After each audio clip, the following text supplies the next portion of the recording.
നമസ്കാരം. മലയാളി വാർത്തയിലേക്ക് സ്വാഗതം. SITക്ക് അതിരൂക്ഷ വിമർശനവുമായി ഹൈക്കോടതി.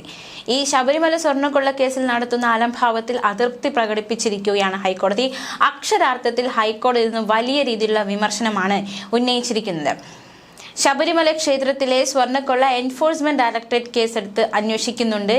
മാത്രമല്ല തീർച്ചയായിട്ടും നിർണായകമായ ചില വിമർശനങ്ങൾ കൂടി ഹൈക്കോടതിയുടെ ഭാഗത്തു നിന്നും ഉണ്ടായിരിക്കുകയാണ്. അതായത് അക്ഷരാർത്ഥത്തിൽ ഹൈക്കോടതി പൊട്ടിത്തെറിക്കുകയുണ്ടായി. അതായത് ഈ കേസിൽ അന്വേഷണ സംഘത്തിനെതിരെയാണ് വലിയ രീതിയിലുള്ള വിമർശനം ഹൈക്കോടതി ഉന്നയിച്ചിരിക്കുന്നത്. പ്രത്യേകിച്ച് ഹൈക്കോടതി പറയുന്നത് പത്മകുമാർ പ്രസിഡന്റായ ബോർഡിലെ മറ്റ് അംഗങ്ങൾക്ക് ക്രിമിനൽ ഉത്തരവാദിത്തം ഉണ്ട് എന്നും എന്തുകൊണ്ട് അന്വേഷണം KP ശങ്കർദാസിലേക്കും അതുപോലെ തന്നെ N വിജയകുമാറിലേക്കും അന്വേഷണം പോകാതിരുന്നത് എന്ന നിർണായകമായ ചോദ്യം അതൊരു വീഴ്ചയായിട്ട് തന്നെ ഹൈക്കോടതി ഇന്ന് ചൂണ്ടിക്കാണിക്കുന്നുണ്ട്. SIT ഇപ്പോൾ സംശയനിഴലിലേക്ക് നിർത്തിക്കൊണ്ടാണ് ഹൈക്കോടതി ഇന്ന് വിമർശനങ്ങൾ ഉന്നയിച്ചിരിക്കുന്നത്. അതായത് SIT അന്വേഷണം നല്ല രീതിയിൽ പോകുന്നു, SITയുടെ നിർണായക നീക്കം എന്നൊക്കെ നമ്മൾ വിചാരിക്കുന്നു എങ്കിൽ പോലും എത്തേണ്ട ചിലരിലേക്ക് SIT ഇതുവരെ എത്തിയില്ല എന്ന വിമർശനമാണ് ഹൈക്കോടതി മുന്നോട്ട് വയ്ക്കുന്നത്. മാത്രമല്ല ഈ ദ്വാരപാലക ശില്പങ്ങളെ സ്വർണ്ണപ്പാളികൾ അഴിച്ചെടുത്ത് ഉണ്ണികൃഷ്ണൻ പോറ്റിക്ക് സ്വർണം പൂശാൻ കൊടുത്തുവിട്ട ആ ഒരു തീരുമാനം തിരുവിതാംകൂർ ദേവസ്വം ബോർഡ് കൂടി തീരുമാനമായിരുന്നു അത്തരത്തിൽ ഉണ്ണികൃഷ്ണൻ പോറ്റിക്ക് ഇത് നൽകാമെന്നത്. അന്നത്തെ അതായത് 2019 ബോർഡ് മെമ്പർമാരായിരുന്നു ശങ്കർദാസും അതുപോലെ തന്നെ N വിജയകുമാറും. ഇവരെ എന്തുകൊണ്ട് ഒഴിവാക്കി? ഇവരെ ചോദ്യം ചെയ്യുകയോ അല്ലെങ്കിൽ ഇവരിലേക്ക് എത്തുകയോ ഇതുവരെ ചെയ്തിട്ടില്ല. ഇവരെ എന്തുകൊണ്ട് ഒഴിവാക്കി എന്ന അതിനിർണായകമായ ചോദ്യമാണ് ഹൈക്കോടതി SITക്ക് മുന്നിലേക്ക് ചോദിച്ചിരിക്കുന്നത്. മാത്രമല്ല ഈ പത്മകുമാറിനെ പോലെ തന്നെ ഈ രണ്ട് ബോർഡ് മെമ്പർമാരും കുറ്റകൃത്യത്തിൽ ഒരുപോലെ പങ്കാളികളാണെന്ന് ഹൈക്കോടതി തന്നെ ഇങ്ങോട്ട് പറയേണ്ടി വരുന്ന ഒരു അവസ്ഥയിലേക്ക് കാര്യങ്ങൾ എത്തിയിരിക്കുന്നു. SITയോട് ഈ രണ്ടുപേരെയും എന്തുകൊണ്ട് ഒഴിവാക്കി, അല്ലെങ്കിൽ ഇവരും ഇതിൽ പ്രധാനപ്പെട്ട പത്മകുമാറിനെ പോലെ തന്നെ ഇവരും പ്രധാനപ്പെട്ട പ്രതികളാണ്, അല്ലെങ്കിൽ ഇവരും ഒരു പങ്കാളികളാണ്, പ്രതികളെന്നല്ല പങ്കാളികളാണ് എന്നൊരു നിർദ്ദേശം അല്ലെങ്കിൽ എന്നൊരു പ്രസ്താവന ഹൈക്കോടതിയുടെ ഭാഗത്തു നിന്നുണ്ടായിരിക്കുന്നു. SITയോട് പറഞ്ഞിരിക്കുന്നു. മറ്റു രണ്ടുപേർക്ക് എതിരെ എന്തുകൊണ്ട് നടപടി എടുത്തില്ല എന്ന ചോദ്യം കൂടി ഹൈക്കോടതിയുടെ ഭാഗത്തു നിന്നുണ്ടായിരിക്കുകയാണ്. മാത്രമല്ല അവരെ കാര്യമായി ചോദ്യം ചെയ്തതായി രേഖകളിൽ കാണാൻ സാധിക്കുന്നില്ല. അപ്പോൾ അത് അന്വേഷണത്തിലെ വലിയൊരു പോരായ്മ അല്ലേ എന്നാണ് ഹൈക്കോടതി SITക്ക് ചൂണ്ടിക്കാണിച്ചിരിക്കുന്നത്. പ്രതികളുടെ ജാമ്യം തള്ളിക്കൊണ്ടുള്ള ഉത്തരവിലാണ് ജഡ്ജി ഇക്കാര്യങ്ങൾ അക്കമിട്ട് രേഖപ്പെടുത്തിയിരിക്കുന്നത്. അന്വേഷണ ഉദ്യോഗസ്ഥനായ SP S ശശിധരൻ ഈ വിഷയങ്ങൾ പരിശോധിക്കണമെന്നും കോടതി നിർദ്ദേശിച്ചിട്ടുണ്ട്. മാത്രമല്ല കേസിലെ പ്രതികളുടെയും ജാമ്യ ഹർജി പരിഗണിക്കവേ നേരത്തെയും ഹൈക്കോടതി കടുത്ത നിലപാടെടുത്തതൊക്കെ നമ്മൾ കണ്ടതാണ്. ഇന്നും അതേ ഒരു നിലപാട്. പ്രത്യേകിച്ച് ഈ രണ്ടുപേരെ എന്തുകൊണ്ട് ഒഴിവാക്കി എന്ന അതിനിർണായകമായ ചോദ്യം. മാത്രമല്ല ഗുരുതര വീഴ്ച സംഭവിച്ചു എന്നുകൂടി കോടതി ചൂണ്ടിക്കാണിക്കുകയാണ്. ഈ ഒരു വിഷയത്തിൽ തീർച്ചയായിട്ടും കോടതിയുടെ ഭാഗത്ത് നിന്ന് SITക്ക് വലിയ രീതിയിലുള്ള വിമർശനം ഉണ്ടായിരിക്കുന്നു എന്നതാണ് കേസിനെ സംബന്ധിച്ച് ഇപ്പോൾ ഏറ്റവും പ്രധാനപ്പെട്ട ഒരു വിവരമായിട്ട് മാറിയിരിക്കുന്നത്. നേരത്തെ 2 മുൻകൂർ ജാമ്യ ഹർജികൾ ഉണ്ടായിരുന്നു. അതിലൊന്ന് ദേവസ്വം ബോർഡിന്റെ സെക്രട്ടറി ആയിരുന്ന ജയശ്രീ ആയിരുന്നു. ആ കാര്യത്തിലും S ശ്രീകുമാറിന്റെ കാര്യത്തിലുമായിരുന്നു. ഇത് തള്ളിക്കൊണ്ട് ഇരുവർക്കുമെതിരെ അടിയന്തര നടപടി എടുക്കണമെന്ന ഒരു നിർദ്ദേശം കൂടി കോടതി മുന്നോട്ട് വച്ചിരിക്കുകയാണ്. അത് വൈകിയതിലും കോടതി പ്രത്യേക അന്വേഷണ സംഘത്തിനെതിരെ അതിരൂക്ഷ വിമർശനമാണ് ഉന്നയിച്ചിരിക്കുന്നത്. എന്തായാലും SITക്ക് ഇന്ന് വലിയ രീതിയിലുള്ള വിമർശനം ഹൈക്കോടതിയുടെ ഭാഗത്തു നിന്നുണ്ടായിരിക്കുന്നു. അതിരൂക്ഷ വിമർശനം തന്നെ ഹൈക്കോടതി ഈ വിഷയത്തിൽ നടത്തിയിരിക്കുന്നു. അതായത് മനഃപൂർവ്വം ചിലരെ ഒഴിവാക്കുന്നു എന്ന ഒരു നിരീക്ഷണം കോടതി നടത്തിയിരിക്കുന്നു എന്നതാണ് ഏറ്റവും പ്രധാനം. അത്തരത്തിൽ ചിലരിലേക്ക് എത്തുന്നില്ല. അതായത് ഒരു നിയന്ത്രിത അന്വേഷണം അല്ലെങ്കിൽ മറ്റ് ചിലരെ ഇപ്പോൾ പത്മകുമാറിനെ അറസ്റ്റ് ചെയ്തു. അതേപോലെ സമാനമായി ഈ തെറ്റിൽ പങ്കാളികളായ 2 പേരെ ഒഴിവാക്കിയിരിക്കുന്നു. എന്തുകൊണ്ട് അത് ചെയ്തു, എന്തുകൊണ്ട് അവരിലേക്ക് എത്തുന്നില്ല എന്നതടക്കമുള്ള ചോദ്യമാണ് നിർണായകമായി ഹൈക്കോടതി ചോദിച്ചിരിക്കുന്നത്. ചിലരെ ഒഴിവാക്കുന്നുവെന്നും SITയെ വിമർശിച്ച് ഹൈക്കോടതി ഇന്ന് വ്യക്തമാക്കിയിരിക്കുകയാണ്. മാത്രമല്ല അന്വേഷണത്തിൽ വലിയ രീതിയിലുള്ള മെല്ലപ്പോക്കുണ്ട് എന്നും SITക്ക് വിമർശനമുണ്ടായി.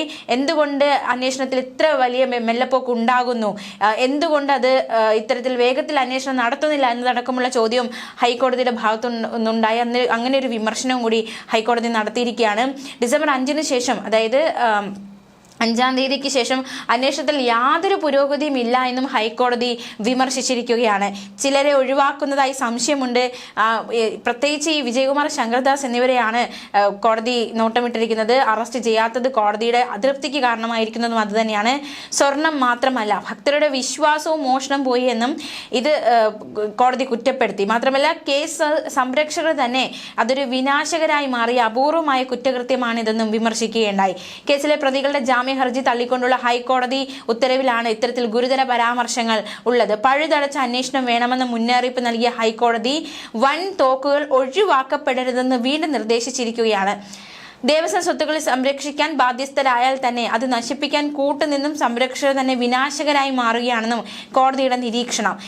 എന്തായാലും സംരക്ഷകർ തന്നെ സംഹാരികളായി മാറിയ അപൂർവ കേസാണിതെന്നും ഇതിൽ വലിയ രീതിയിലുള്ള വീഴ്ചകൾ പിഴവുകളൊക്കെ സംഭവിച്ചിരിക്കുന്നു അന്വേഷണത്തിലെന്നും ഹൈക്കോടതി വിമർശിച്ചിരിക്കുകയാണ്.